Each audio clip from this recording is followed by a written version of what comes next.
അപ്പം നമുക്കിന്നൊരു make over video ആയാലോ? വലിയ കാര്യമായിട്ടുള്ള മേക്ക് ഓവറൊന്നുമില്ല. അപ്പോൾ ദേ ഈ കാണുന്നതാണ് കേട്ടോ നമ്മുടെ ബൈ പ്രൊഡക്റ്റ് എന്ന് പറയുന്നത്. ഫൈനൽ ലുക്കാണ് കാണിച്ചത്. അപ്പോൾ ദേ ഇതുപോലെ ഒരു മിറർ എൻ്റെ കയ്യിൽ ഇരിപ്പുണ്ടായിരുന്നു. ഒരു പോക്കറ്റ് മിററാണ്. എന്തോ വാങ്ങിയപ്പോൾ പണ്ടെപ്പോഴോ ഫ്രീ കിട്ടിയായിരുന്ന ഒരു പോക്കറ്റ് മിറർ. കുറേ നാളായിട്ട് കബോർഡിൽ ഇങ്ങനെ ഇരിപ്പുണ്ടായി. അപ്പോൾ കഴിഞ്ഞ ദിവസം കബോർഡ് ഇങ്ങനെ നീറ്റാക്കിയ സമയത്ത് ഇത് ഞാനിങ്ങനെ എടുത്ത് ഓപ്പൺ ചെയ്തപ്പോൾ ഇതിങ്ങനെ വിട്ടിരിക്കുന്നു. ഇതിൽ നിന്ന് വിട്ട് ഇങ്ങനെ കയ്യിലേക്ക് ചാടി. അപ്പം ഞാൻ വിചാരിച്ചു എന്നാൽ പിന്നെ ഇത് വെച്ച് എന്തെങ്കിലും ചെയ്യാമെന്ന്. അപ്പോൾ ഞാൻ അങ്ങനെ എടുത്ത് വെച്ചായിരുന്നതാണ് കേട്ടോ. അപ്പോൾ നിങ്ങൾ കണ്ടിട്ടുള്ള വീഡിയോ ഒക്കെ തന്നെയാണ്. എല്ലാവരുടെയും വൈറലായി കുറേ നാൾ ഓടിയൊരു വീഡിയോയാണ്. നമ്മളിതുവരെ ചെയ്തിട്ടില്ല. അപ്പോൾ ഈ മിററിൻ്റെ സൈഡിൽ കൂടെ ഫോം ക്ലേസ് യൂസ് ചെയ്ത് ഫ്ലവേഴ്സ് ചെയ്ത് സ്റ്റിക്ക് ഓൺ ചെയ്യണ ഒരു വീഡിയോ എല്ലാവരും തന്നെ ചെയ്തിട്ടുണ്ട്. മിക്ക ക്രാഫ്റ്റ് ചാനലിലും കണ്ടിട്ടുള്ളതാണ് കേട്ടോ. അപ്പോൾ അതാണ് ഞാനിവിടെ ചെയ്ത് നോക്കുന്നത്. അപ്പോൾ അതിന് വേണ്ടിയിട്ട് ഞാൻ പല കളറിലുള്ള കുറേ ഫോം ക്ലേസ് ഒക്കെ എടുത്തിട്ടുണ്ട്. എൻ്റെ കയ്യിൽ കുറേ ഇരിപ്പുണ്ടായി. അപ്പോൾ ഞാൻ അതൊക്കെ എടുത്തിട്ടുണ്ടായി.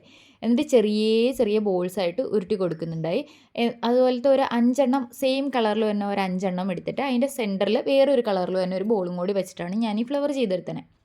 അപ്പോൾ അങ്ങനത്തെ കുട്ടി കുട്ടി ഫ്ലവേഴ്സ് ഉണ്ട്. നിങ്ങൾ ആ മിററിൻ്റെ സൈസ് കണ്ടല്ലോ, ഭയങ്കര ചെറുതായിരുന്നു. അപ്പോൾ ഈ ഫ്ലവറും ഭയങ്കര ചെറുതായിട്ടാണ് കേട്ടോ ഞാൻ ചെയ്തെടുത്തത്.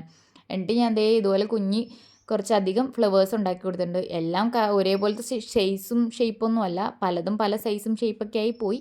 എന്നാലും അഡ്ജസ്റ്റ് ചെയ്യാം, അത്രയൊക്കെ ഇതിൽ സെറ്റ് ചെയ്തെടുത്തിട്ടുണ്ടായി. എന്നിട്ട് നമ്മുടെ സാധാ വൈറ്റ് ഗ്ലൂ അപ്ലൈ ചെയ്ത് കൊടുക്കുകയാണ് മിററിൻ്റെ സൈഡിൽ കൂടെ. എന്നിട്ട് ഈ ഫോം ക്ലേ യൂസ് ചെയ്ത് നമ്മളുണ്ടാക്കി കുഞ്ഞ് ഫ്ലവേഴ്സ് അതിൻ്റെ സൈഡിൽ കൂടെ ഒട്ടിച്ച് കൊടുക്കുന്നുണ്ട് കേട്ടോ. അപ്പോൾ ഇതാണ് ഫൈനൽ ലുക്കൊക്കെ വരുന്നത്. നിങ്ങൾക്ക് കാണാമല്ലോ, എൻ്റെ കയ്യിലിരുന്നപ്പോൾ തന്നെ ഭയങ്കര ചെറുതാണ്, ഒട്ടും വലിപ്പമില്ല കേട്ടോ. അപ്പോൾ എനിക്ക് ഭയങ്കര ഇഷ്ടമായി. എന്തായാലും നിങ്ങൾക്ക് ഇഷ്ടമായോ ഇല്ല എന്നുള്ളതൊക്കെ കമൻറ്റ് ചെയ്യുകയൊക്കെ ചെയ്യണേ. അപ്പോൾ ലൈക്ക് ചെയ്യാനും സബ്സ്ക്രൈബ് ചെയ്യാനും ഷെയർ ചെയ്യാനൊന്നും മറന്നുകൊണ്ട്. അപ്പോൾ അത്രയേ ഉള്ളൂ ഇന്നത്തേക്ക്. Bye bye.